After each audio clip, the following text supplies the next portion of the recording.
ಸ್ವಾದ ಸರೋವರಕ್ಕೆ ಸ್ವಾಗತ. ಜಯರಾಮ್ ಮತ್ತು ಲತಾ ಮಾಡುವ ನಮಸ್ಕಾರಗಳು.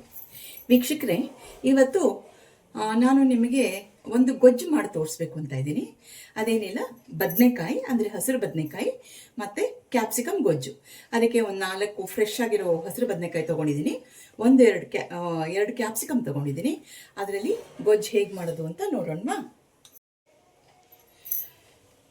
ಬದನೆಕಾಯಿ ಕ್ಯಾಪ್ಸಿಕಮ್ ಗೊಜ್ಜು ಮಾಡೋಕ್ಕೆ ನಾನು ಬಾಣಲೆಗೆ ಒಂದು ಅರ್ಧ ಟೀ ಸ್ಪೂನಷ್ಟು ಎಣ್ಣೆ ಹಾಕೋತಾ ಇದ್ದೀನಿ. ಎಣ್ಣೆ ಒಂದು ಸ್ವಲ್ಪ ಕಾಯೋಕ್ಕೆ ಬಿಡೋಣ. ಅದು ಕಾಯೋದ್ರೊಳಗೆ ನಿಮ್ಮ ಹತ್ರ ಒಂದೆರಡು ಮಾತು. ನಮ್ಮ ಸ್ವಾದ ಸರೋವರ ಚಾನಲ್ ವಿಡಿಯೋನ ಎಲ್ಲರೂ ಪೂರ್ತಿ ನೋಡಿದ್ರೆ ನಿಮಗೆ ಸ್ಟೆಪ್ ಬೈ ಸ್ಟೆಪ್ ಗೊತ್ತಾಗೋದಿಲ್ಲ. ಲೈಕ್ ಮಾಡಿ, ಮತ್ತು ಆವತ್ತೇ ಹೇಳ್ದಂಗೆ ನಮಗೆ ನೀವು ಸಬ್ಸ್ಕ್ರೈಬ್ ಮಾಡೋದು ಭಾಳ ಮುಖ್ಯ. ಸಬ್ಸ್ಕ್ರೈಬ್ ಮಾಡಿದ್ರೆ ಏನು, ಮಾಡದಿದ್ರೆ ಏನು ಅನ್ಬೋದು ನೀವು, ಬಟ್ ಸಬ್ಸ್ಕ್ರೈಬ್ ಮಾಡಿ ನೋಡಿಪ್ಪ. ಯಾರ್ಯಾರು ನೋಡ್ತಾ ಇದ್ರು ದಯವಿಟ್ಟು ಸಬ್ಸ್ಕ್ರೈಬ್ ಮಾಡಿ ನೋಡಿ. ನಮ್ಮ ಯೂಟ್ಯೂಬರ್ಸ್ಗೆ ನೀವು ಸಬ್ಸ್ಕ್ರೈಬ್ ಮಾಡೋದು ಭಾಳ ಮುಖ್ಯ. ಅಲ್ಲಿ ಬೆಲ್ ಬಟನ್ ಬರುತ್ತಲ್ಲ, ಬೆಲ್ ಬಟನ್ ಪ್ರೆಸ್ ಮಾಡಿ, ಮತ್ತು ಆಲ್ ಅನ್ನು ಪ್ರೆಸ್ ಮಾಡಿ. ಆಲ್ ಪ್ರೆಸ್ ಮಾಡಿದ್ರೆ ನಾವು ಮಾಡೋ ಪ್ರತಿಯೊಂದು ನೋಟಿಫಿಕೇಷನು, ಪ್ರತಿಯೊಂದು ಅಡುಗೆ ಏನಿರುತ್ತಲ್ಲ ಅದು ನಿಮಗೆ ಮೊದಲು ತಲುಪತ್ತೆ. ಇಷ್ಟು ಮಾಡಿ ದಯವಿಟ್ಟು ನೀವು ನಮಗೆ ಸಪೋರ್ಟ್ ಮಾಡಿ.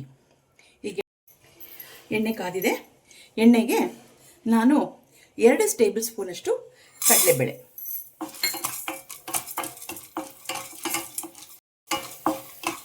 ಕಡಲೆಬೇಳೆ ಘಮ ಅಂತಿದೆ, ಒಳ್ಳೆ ಸುವಾಸನೆ ಬರ್ತಾ ಇದೆ. ಇವಾಗ 1 ಟೇಬಲ್ ಸ್ಪೂನಷ್ಟು ಉದ್ದಿನಬೇಳೆ, ಕಡಲೆಬೇಳೆ ಉದ್ದಿನಬೇಳೆ ಎರಡು ಹುರಿದಿದೆ. ಇವಾಗ ಒಂದು 1/4 ಟೀ ಸ್ಪೂನಷ್ಟು ಮೆಂತ್ಯ. ಈ ಮೆಂತ್ಯ ಘಮಕ್ಕೋಸ್ಕರ ಉಪಯೋಗಿಸ್ತೀವಿ, ಮತ್ತು ಆರೋಗ್ಯಕ್ಕೂ ಬಹಳ ಒಳ್ಳೆಯದು ಅನ್ನೋದಕ್ಕೋಸ್ಕರ ಮೆಂತ್ಯನ ಉಪಯೋಗಿಸ್ತೀವಿ ಗೊಜ್ಜಿಗೆ. ಮತ್ತು ನಾವು ಒಂದು 5 ಬ್ಯಾಡಗಿ ಮೆಣಸಿನ್ಕಾಯಿ ಇಟ್ಕೊಂಡಿದ್ದೀನಿ, ಪೀಸ್ ಮಾಡಿ ಇಟ್ಕೊಂಡಿದ್ದೀನಿ. ಅದನ್ನು ಈಗ ಕರ್ಕೊಂಡ್ಬಿಡೋಣ. ಒಂದು 1/4 ಟೀ ಸ್ಪೂನಷ್ಟು ಗಟ್ಟಿ ಇಂಗು,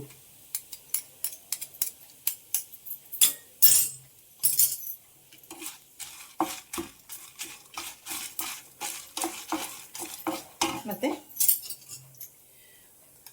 ಒಂದು ಅರ್ಧ ಟೀ ಸ್ಪೂನಷ್ಟು ಅರಿಶಿನ,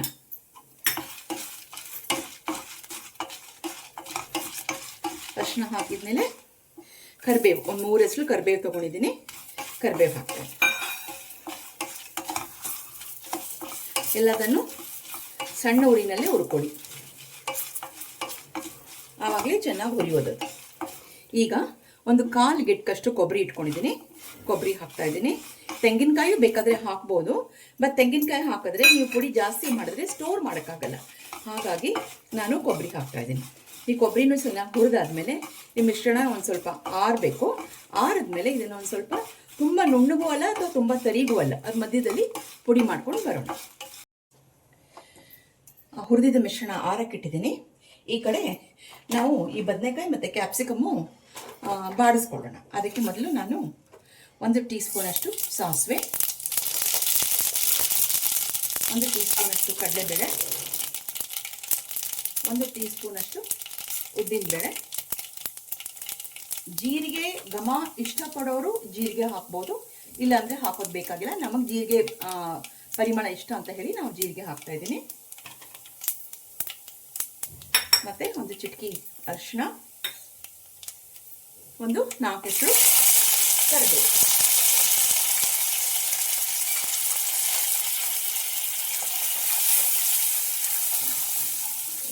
ಹಾಕೊಂಡ್ಬಿಟ್ಟು ಇವಾಗ ಬದನೆಕಾಯಿ ಏನು ಹೆಚ್ಚಿಟ್ಕೊಂಡಿದ್ದೀನಲ್ಲ ಅದನ್ನು ಹಾಕ್ಬಿಡ್ತಾ ಇದ್ದೀನಿ.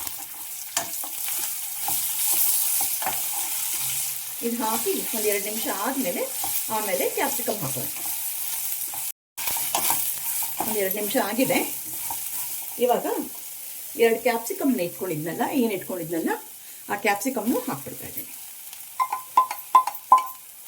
ಹಾಕ್ಬಿಟ್ಟು ಸ್ವಲ್ಪ ಮಿಕ್ಸ್ ಮಾಡಿಬಿಡೋಣ. ಮಿಕ್ಸ್ ಮಾಡಿಬಿಟ್ಟು ಒಂದು 5 ನಿಮಿಷ ಮುಚ್ಚಿಟ್ಬಿಡೋಣ.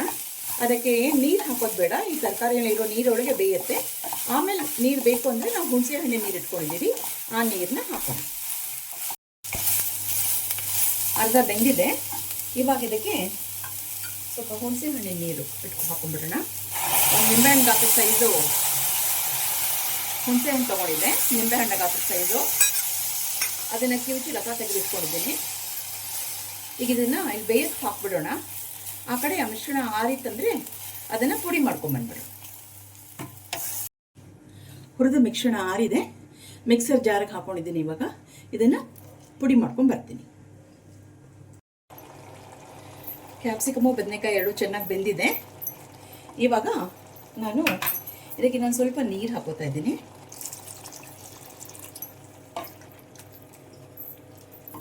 ಮತ್ತು ಬೆಲ್ಲ ಹಾಕೋತಾ ಇದ್ದೀನಿ, ಯಾಕಂದರೆ ಹುಣಸೆಹಣ್ಣು ಹಾಕಿರೋದ್ರಿಂದ ಸ್ವಲ್ಪ ಬೆಲ್ಲ ಬೇಕು. ಬೆಲ್ಲ ನಿಮ್ಮ ರುಚಿಗನುಸಾರ ಹಾಕ್ಕೊಳ್ಳಿ. ನೀವು ಜಾಸ್ತಿ ಸ್ವೀಟ್ ಬೇಕಾದರೆ ಜಾಸ್ತಿ, ಕಡಿಮೆ ಬೇಕಾದರೆ ಕಡಿಮೆ ಹಾಕ್ಕೊಳ್ಳಿ. ಮತ್ತು ಅದೇ ರೀತಿ ರುಚಿಗೆ ತಕ್ಕಷ್ಟು ಉಪ್ಪು, ಕಡಿಮೆ ಆಯ್ತಂದರೆ ಮತ್ತೆ ಹಾಕೋಬೋದು. ಮತ್ತು ಆ ಮಿಶ್ರಣ ಏನು ಪುಡಿ ಮಾಡ್ಕೊಂಡಿದ್ನಲ್ಲ ಅದಕ್ಕೆ ನಾನು ಸ್ವಲ್ಪ ನೀರು ಹಾಕ್ಕೊಂಡು ಸ್ವಲ್ಪ ಪೇಸ್ಟ್ ಥರ ಮಾಡ್ಕೊಂಡಿದ್ದೀನಿ. ಇವಾಗ ಇದೊಂದು ಚೂರು ಕುದ್ದಾದ್ಮೇಲೆ ಈ ಪೇಸ್ಟ್ನ ಇದಕ್ಕೆ ಸೇರಿಸ್ಬಿಡೋಣ. ಚೆನ್ನಾಗಿ ಕುದೀತಾ ಇದೆ. ಇವಾಗ ಈ ಪೇಸ್ಟ್ ಏನು ಮಾಡಿಟ್ಕೊಂಡಿದ್ನಲ್ಲ ಇದನ್ನು ಇದಕ್ಕೆ ಸೇರಿಸ್ಕೊಂಬಿಡೋಣ. ಮತ್ತು ಜಾರ್ಗೂ ಒಂದು ಸ್ವಲ್ಪ ನೀರು ಹಾಕಿ ಇದಕ್ಕೆ ಹಾಕಿ ಚೆನ್ನಾಗಿ ಮಿಕ್ಸ್ ಮಾಡಿ ಮತ್ತು ಕುದಿಸೋಣ. ಒಂದು ಸ್ವಲ್ಪ ಗೊಜ್ಜು ರೆಡಿಯಾಗಿದೆ. ಕ್ಯಾಪ್ಸಿಕಮು ಬದನೆಕಾಯಿ ಗೊಜ್ಜು ಈಗ ರೆಡಿಯಾಗಿದೆ. ನಾನು ಚಪಾತಿ ಮಾಡಿದ್ದೀನಿ. ಚಪಾತಿ ಜೊತೆಗೆ ಈಗ ಹಾಕ್ಕೊಂಡು ನಾವು ತಿಂತೀವಿ. ದೇವ್ರಿಗೆ ನೈವೇದ್ಯ ಮಾಡಬೇಕು. ಸ್ವಲ್ಪ ಆರಿದ್ಮೇಲೆ ದೇವ್ರಿಗೆ ನೈವೇದ್ಯ ಮಾಡಿಬಿಟ್ಟು ಆಮೇಲೆ ಇದನ್ನು ನಾವಿಬ್ಬರು ಗಂಡ ಹೆಂಡತಿ ನಮ್ಮ ಮಧ್ಯಾಹ್ನದ ಲಂಚ್ಗೆ ಇದನ್ನು ತಿಂತಾಯಿದ್ದೀವಿ. ತೋರಿಸ್ತೀನಿ ನಾನು ನಿಮಗೆ ಚಪಾತಿ ಮಾಡಿ ಇಟ್ಟರೆ ಹೆಂಗೆ ಕಾಣುತ್ತೆ ಅಂತ ತೋರಿಸ್ತೀನಿ.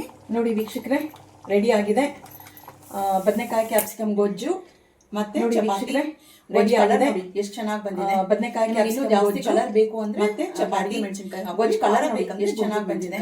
ನಿಮಗೆ ಇನ್ನೂ ಜಾಸ್ತಿ ಕಲರ್ ಬೇಕು ಅಂತ ಹೇಳಿದ ಹಾಗೆ ಅನ್ನ ಜೊತೆಗೆ ಕಳ್ಕೊಳ್ಳಿ. ಖಾರ ಬೇಕಂದ್ರೆ ಗುಂಟೂರು ಚಪಾತಿ ಜೊತೆಗೂ ತಿನ್ಬೋದು. ನಾನು ಎರಡು ಚಪಾತಿ ನಾನು ಹೇಳಿದ ಹಾಗೆ ಇದು ಅನ್ನದ ಜೊತೆಗೂ ಕಳ್ಕೊಳ್ಳಿ. ಈಗ ನಾವು ಊಟ ಮಾಡಕ್ಕೆ ಚಪಾತಿ ಜೊತೆಗೂ ತಿನ್ಬೋದು. ನಾನು ಇವತ್ತು ಚಪಾತಿ ಜೊತೆ ಹೇಳಿ ನಾವಿಬ್ಬರು ಈಗ ನಾವು ಸೈನ್ ಆಫ್ ಮಾಡ್ತಾ ಇದ್ದೀವಿ. ಬಹಳ ಹರ್ಷವಾಗ್ತಾ ಇದೆ. ಲೈಕ್ ಶೇರ್ ಸಬ್ಸ್ಕ್ರೈಬ್ ಮಾಡಿ ಹೇಳಿ ನಾವಿಬ್ಬರು ಮರಿದೇರಿ ಸೈನ್ ಆಫ್ ಮಾಡ್ತಾ ಇದ್ದೀವಿ. ಸಿಗೋಣ. ಲೈಕ್ ಶೇರ್ ನಮಸ್ಕಾರಗಳು. ಖಂಡಿತ ಮರಿದೇರಿ ಮುಂದಿನ ವಿಡಿಯೋ ಸಿಗೋಣ. ಅಷ್ಟವರೆಗೂ ನಮಸ್ಕಾರಗಳು.